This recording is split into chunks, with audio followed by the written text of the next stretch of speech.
अपने जीवन को आप कृतकृत कर सकते हैं। कोरोना के बाद में बड़ा बदलाव आया है, कुछ परिवर्तन हुआ है, क्योंकि अब लोगों को मरने का भय लग गया है।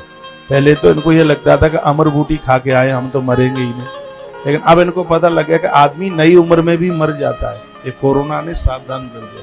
पहले तो उनको लगता है जो पोपले हो गए हैं, टपक गई हैं दाढ़ें, वही मरते होंगे, जवान नहीं मरता, लेकिन ऐसी ऐसी मौतें होंगी। अब लोग सावधान हो रहे हैं। और आनंद की बात यह है कि जो लोग अपने पहनावे पर, अपने शरीर के ऊपर बहुत खर्चा करते थे, इसमें कमी आई। जो बहुत ज्यादा बाजार मार्केट करते थे, ये मुझे आप दुकानदार लोग ही बताते रहते हैं, उसमें कुछ गिरावट आई है। लोगों को कुछ समझ में आया है, उनको समझ में आ गया है कि जीवन अनमोल है, इसको पशुओं की तरह नहीं, इसको ठीक से मनुष्यों की तरह जी ले तो ही ज्यादा ठीक है। पहले लोग 1-1 बजे तक घर लौटते थे, आजकल वो 9 बजे से पहले घर आ जाते हैं।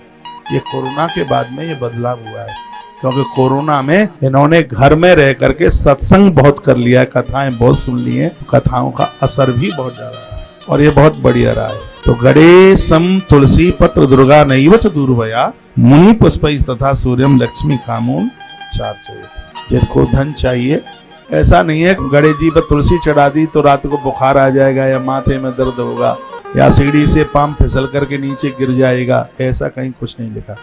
लेकिन ये स्पष्ट लिखा है कि गणेश जी के ऊपर तुलसी और दुर्गा जी के ऊपर दूर्वा और सूर्य भगवान के ऊपर अकहुआ का फूल चढ़ाओगे तो बिना कारण के घर का धन समाप्त हो जाएगा, वो व्यक्ति लक्ष्मीहीन हो जाएगा, ये लिखा है। और तत्काल कभी कभी ऐसे नुकसान हो जाते हैं जिनके बारे में कभी सोचा भी नहीं जाता। पैसा मारा जाता है, व्यापार फेल हो रहे हैं, पैसा वापस नहीं आता। तो यहाँ वर्णन किया गया कि जो एक नियमावली जो बनाई है, उसके हिसाब में लिखा है कि आपसे पूजा में यदि कोई अपराध भी हो गया है, पूजा के बाद एक फूल चढ़ा दो भगवान को, जिसे पुष्पांजलि कहते हैं, और एक परिक्रमा लगा दो, तथा प्रदक्षिणां कृत्वा दंडवत् प्रणवत् और पुनः क्षमापद देवम गायन नाद्यम क्षमाचरेत्। कोई अपराध भी हो गया गलती, ये 2 बातें याद में रखो।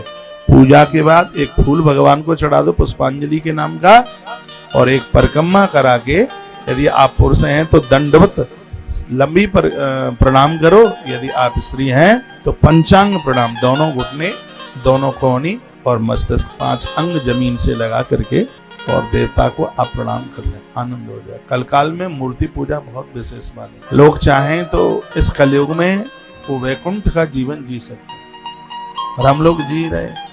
काम बहुत है, काम तो आपसे ज्यादा है, लोड आपसे ज्यादा है, लेकिन लोड को लोड नहीं मान रहे।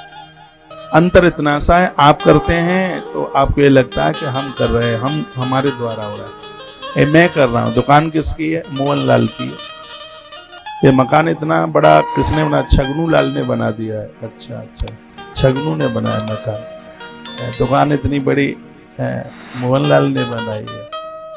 लेकिन हम लोगों को ऐसा लगता है मेरा आपकी कृपा से सब काम हो रहा है, करता है तू कन्हैया, बस मेरा नाम हो रहा है, तू कर, तेरी कृपा से हो रहा है, इसको करने वाला तू है। गीता कहती है माध्यम बनिए, मालिक नहीं, प्रतिनिधि बनिए। सिराधे प्रतिनिधि बनिए, कर्तापन का अभिमान ना रहे। बिल्कुल ऐसा जीवन जिया जाए, आनंद हो।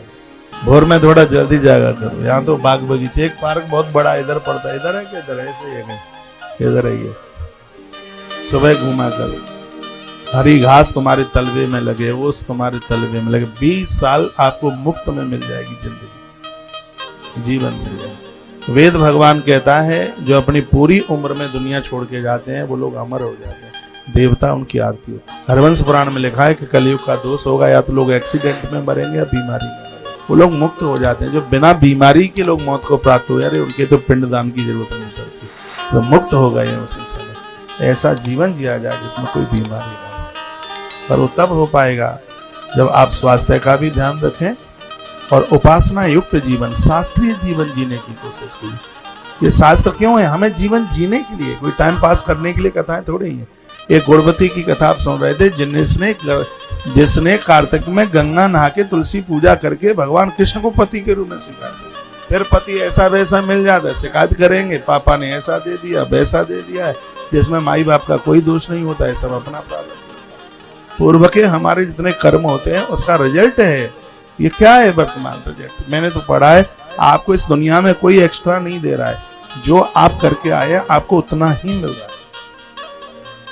इस प्रकृति का रसूल बड़ा अद्भुत है इसमें, आप किसी को दोष दे ही नहीं सकते। धृतराष्ट्र ने कहा था भगवान को, मुझे ध्यान है रामलीला मैदान में मैं कथा करने को आया, तब मैंने कथा पहली बार सुनाई थी, दूसरी बार कथा हुई थी रामलीला मैदान में, तो उसमें ये बात मैंने सुनाई थी, मुझे आज ध्यान आ गया अचानक, और पहली बार सुनाई थी उस समय।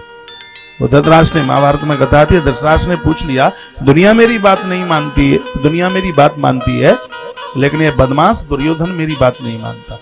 तो कृष्ण ने कहा, ये तुम्हारा बेटा नहीं है, फिर ये तुम्हारा प्रारब्ध है, तो तुम पूर्व में जो करके आए हो ये उसका परिणाम है। तो फिर उस समय भगवान ने कहा, भगवान ने कहा कि पहले भी तुम बहुत बड़े राजा थे, एक ब्राह्मण तुम्हारे यहाँ 100 हंस के बेटे रख गया था बच्चे, और वो नहाने को चला गया था प्रयाग, 1 महीना रहा, तुम्हें मांस खाने की आदत थी, सब 100 हंस के बच्चे खा गए, उसने तुमसे आके मांगे तो तुमने कहा बीमारी फैल गई, वो मर गए।